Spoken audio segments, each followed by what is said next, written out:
Good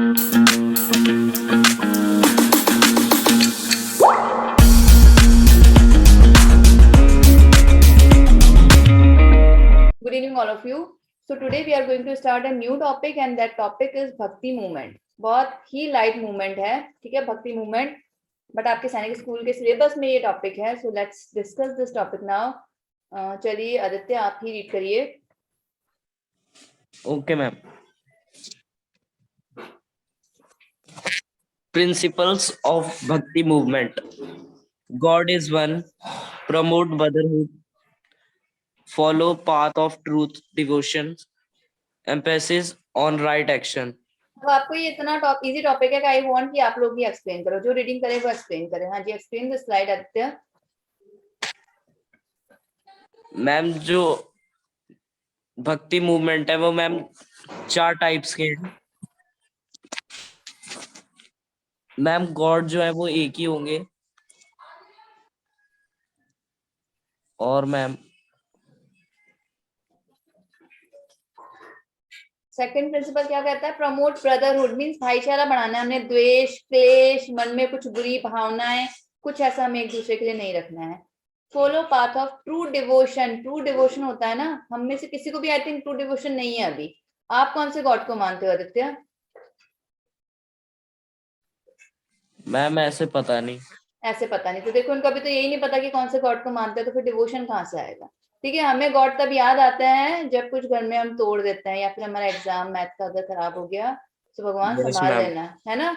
सो ये तो एक Yes. सेल्फिशनेस होगी. भगवान भी कहेगा कि हम मुंह उठा करके रोज आ जाते हो कुछ मांगने के लिए. ठीक है. सो एक ट्रू डिवोशन होता है, उसमें हमारी कोई डिमांड नहीं होती है, कोई कंप्लेंट्स नहीं होती है. हम क्या करते हैं? हम सिर्फ और सिर्फ गॉड को थैंक्स करते हैं कि ठीक है, आपने हमें जो भी दिया है उसके लिए थैंक यू सो मच, और आप हमारे साथ हमेशा रहिए. That's it. इससे ज्यादा, इससे आगे हम गॉड से कुछ भी नहीं मांगते हैं. ठीक है, मुसीबत होती है तो हमें डेफिनेटली याद आते हैं, बट भक्ति मूवमेंट क्या कहता है कि follow path of true devotion, जैसे मीरा ने किया था. ठीक है. Emphasise on right action. आपके एक्शंस बहुत सही होने चाहिए. ये नहीं आज आप बोलो कि नहीं मैं तो भगवान में बहुत मानता हूँ और ये और वो, और वहीं जाकर के आप लोगों से लड़ रहे हो, बुराइयां कर रहे हो एक दूसरे की, एक दूसरे को गलत बोल रहे हो. So this should not done. जो भक्ति में है वो तो फिर ट्रू डिवोटी हो गया. अब उसको कुछ और दीन दुनिया से लेना देना नहीं है. क्या दुनिया है, क्या हो रहा है, मुझे क्या लेना देना. मैं तो ट्रू डिवोटी हो गया हूँ गॉड का. ठीक है. So this was all about भक्ति मूवमेंट. चलिए अब नीति से बात करते हैं. चलिए नीति, रीड दिस स्लाइड, और कंटिन्यू भी करना है बच्चा. कोशिश करो, ट्राई करो. Yes ma'am. मैम वो आपने मुझे एक डाउट था मैम, आपने होमवर्क डिस्कस कर लिया क्या? नो, होमवर्क डिस्कस हो गया. बताइए. मैम नहीं हुआ है. हो गया. Okay ma'am. मैम तो हम आगे. रीड कर रहे हैं. हाँ जी, आप रीड कर लो. क्लासिफिकेशन ऑफ भक्ति tradition. First, Sagun, worshippers of living from a god, example Mirabai. निर्गुण, worshippers for non-living form for God, example Kabir Das. Ma'am मतलब कि यहाँ पे ये बोल रहे हैं कि जो गॉड रहते हैं तो कैसे मतलब वर्कशिप आदमी करता है, उनका वर्कशिपर्स कैसे होते थे. एग्जाम्पल में मीराबाई है. और निर्गुण का मतलब कि क्या कहते हैं, जब नॉन लिविंग मतलब क्या कहते हैं जो मैम कैसे एक्सप्लेन करें? मैं करती हूँ, चलो रुको एक मिनट. ठीक है. मैं देखना चाहती हूँ आप लोगों की स्पिरिचुअलिटी थोड़ी सी, कितने स्पिरिचुअल हो आप.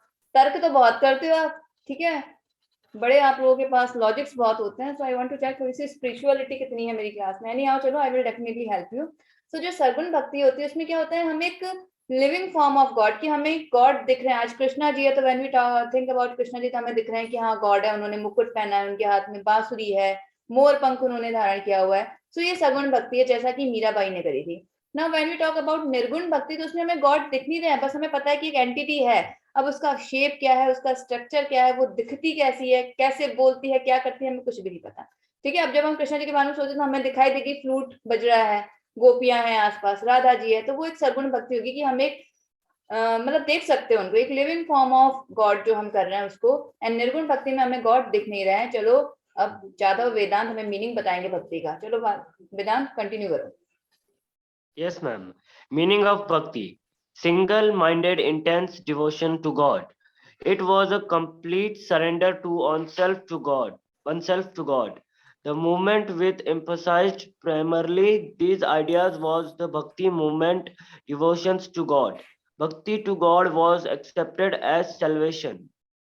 हाँ, क्या हुआ अभी? Ma'am, in this, ma'am, it is said that, ma'am, what bhakti means that we have to completely surrender to ones to who we devote. हम जिन्हें हम मानते हैं उनको उनके चरणों पर पूरी तरह से अर्पित हो जाना. अर्पित हो जाना, बड़ी अच्छी बात And that बता दी है। like saying that, continue.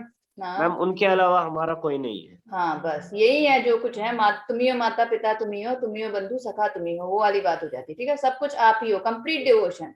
अब देखो इसमें क्या होता है कि जब हम भक्ति की बात करते हैं तो आज हम गॉड को किस रूप में देखना चाहते हैं, that is up to us. हम सगुण भक्ति की बात करते हैं, जैसे मीरा बाई है, ठीक है, तो उसने गॉड को कैसे देखा? उन्होंने गॉड को एक्सेप्ट किया एज अ हस्बैंड। ठीक है, कि नहीं कि अगर आज कोई नॉर्मल इंसान अगर मुझसे शादी करता है, कल को अगर उसकी डेथ हो जाती है तो मेरे से मेरा सुहाग छिन जाएगा, लेकिन आज जो ये गॉड है, कृष्णा है, वो तो अमर है, तो मेरा सुहाग क्या हो गया? अमर हो गया। फिर अब हम राधा की बात करें तो उन्होंने कैसे दिया? तो उन्होंने एज अ लवर उनको एक्सेप्ट किया। या फिर हम बात करें द्रौपदी की या पांचाली की, तो उन्होंने as a brother, as a friend. ठीक है, तो सगुण भक्ति क्या कह रही है, या भक्ति जो है वो क्या कह रही है कि आप गॉड को जिस वे में एक्सेप्ट करोगे या जिस वे में देखना चाहोगे, आपको वो उसी रूप में मिल जाएंगे। हाँ ठीक है, फाइन। कौन है ये? वेदांत। ठीक है, आप गुरु के रूप में एक्सेप्ट करोगे तो वो आपको गुरु के रूप में दिख जाएंगे। That is up to you, but devotion is necessary, complete surrender होना चाहिए। बस अब मेरे पास और कुछ नहीं है, आप ही हो जो कुछ भी हो। ठीक है, सेकंड थिंग इसमें क्या होता है कि हमें भक्ति के मार्ग से होते हुए मोक्ष को अचीव करना है। हमारा लास्ट जो है एम हमारा क्या है इस भक्ति का, कि हमें साल्वेशन लेना है। साल्वेशन क्यों चाहिए हमें? देखो यूजुअली जो एक कंसेप्ट है वो क्या है, एक रेनकार्नेशन चल रहा है, डेथ और बर्थ का एक साइकिल है। सुना यही है, देखो पता किसी को भी कुछ नहीं है, और अभी तक मैंने भी डेथ एक्सपीरियंस नहीं की है, सो आई डोंट नो कि आफ्टर डेथ क्या होता है, वापस अगेन बर्थ होता है या नहीं होता। I don't know anything about this, but एक सुनने में आया है, या जो भी लोग कहते हैं या समझते हैं कि साइकिल चल रहा है, डेथ होगी अगेन बर्थ होगा, पूरी लाइफ चलेगी, फिर डेथ होगी अगेन बर्थ होगा। सो हमें इस साइकिल से निकल जाना है, और जब हम इस साइकिल से निकल जाएंगे उसी को साल्वेशन है, उसी को मोक्ष कहते हैं। अब मोक्ष कैसे मिलेगा? मैं श्रद्धा जी, ये कोई बुक का नहीं है चैप्टर बच्चा, ये बुक में नहीं है फिलहाल, आप इसमें से कंसीडर कर लीजिए। बुक में भी होगा आपके, मे बी हिस्ट्री की बुक में हो ये चैप्टर, देख लीजिएगा आप। बस अभी मैं कहीं और आई हुई हूँ, तो मेरे पास बुक्स अवेलेबल नहीं है फिलहाल, बुक्स मेरे घर पे पड़ी हुई है, सो मैं नहीं बता सकती कि कौन सी चैप्टर बुक में से कौन सा चैप्टर है। आप हिस्ट्री की बुक एक बार देख लीजिएगा। ओके, सो इसमें डेथ और बर्थ का जो साइकिल है, हमें उससे फ्री होना है। अब फ्री कैसे हो सकते हो? ऐसे नहीं कि अब आज आप लोग बैठ करके भक्ति करने लग जाओगे, नहीं, दैट इज नॉट। आज के टाइम में मेन आपका फोकस किस पे होना चाहिए? आपका फोकस होना चाहिए अपनी स्टडी पे। स्टडी करनी है अच्छे से, बहुत लॉयल्टी के साथ, अपने टीचर्स के पेरेंट्स के साथ लॉयल रहना है। Second thing, you have to get a good job, then पैसा कमाओ। पैसा नहीं होगा, आज खुद ही खाने के लिए दूसरों पे डिपेंड करोगे तो कहाँ से होगा? बट अब इस प्रोसेस में you have to do all good things. अगर किसी की हेल्प कर सकते हो करो, and most important thing, God को नहीं भूलना है। डिवोशन नेसेसरी, डेली बेसिस पे आपको प्रेयर करनी है, डेली बेसिस पे अपने लाइफ का थोड़ा सा टाइम आपको गॉड को देना है, चाहे 15 minutes, 20 minutes, half an hour, जितना भी आप दे सकते हो। तो अगर आप ये सब चीजें करते हो, आप लॉयल रहते हो towards your work and towards your धर्म, धर्म और कर्म दोनों की बात हो रही है, then only chances are there कि हम साल्वेशन ले सकते हैं। हाँ अमरजीत कौर, क्या चल रहा है ये? बेटा कोई जोक थोड़ी चल रहा है, टॉपिक चल रहा है आपका, फोकस करिए उस पर। ये टॉपिक ऐसे ही समझ में भी नहीं आना है, इसको समझाने के लिए मुझे खुद बहुत सारी चीजें समझनी पड़ी है। ठीक है, सो यहाँ पे जो कंसेप्ट है, इस अभी ये जो भक्ति की हम बात कर रहे हैं, वो भक्ति है कि हमने कंप्लीट सरेंडर कर दिया, अब हम कुछ नहीं कर रहे हैं, हम सिर्फ और सिर्फ गॉड को 24/7 याद कर रहे हैं। ठीक है, बट इस तरह की भक्ति आज नहीं हो सकती है।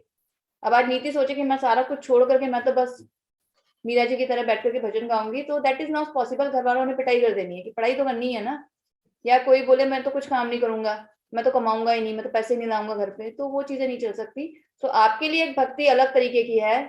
2021 में आपका जो भक्ति का फॉर्मेशन होगा वो इस तरह से होगा जो भी मैंने आपको एक्सप्लेन किया है। ठीक है, आप लोगों ने ऐसे भक्ति करनी है। अभी फिलहाल focus on your study, that is your भक्ति। चलिए, सो मीनिंग ऑफ दिस स्लाइड की है कि हमें ये जो डेथ और बर्थ का साइकिल है उसको ब्रेक करके हमें क्या करना है, साल्वेशन या मोक्ष अचीव करना है। मोक्ष मीन्स अभी डेथ और बर्थ का साइकिल खत्म हो जाएगा, आत्मा का परमात्मा से मिलन हो जाएगा। पूरा वीडियो देखने के लिए और लेटेस्ट एग्जाम अपडेट्स जानने के लिए डाउनलोड करें कैरियर डिफेंस स्कूल का एंड्रॉयड ऐप।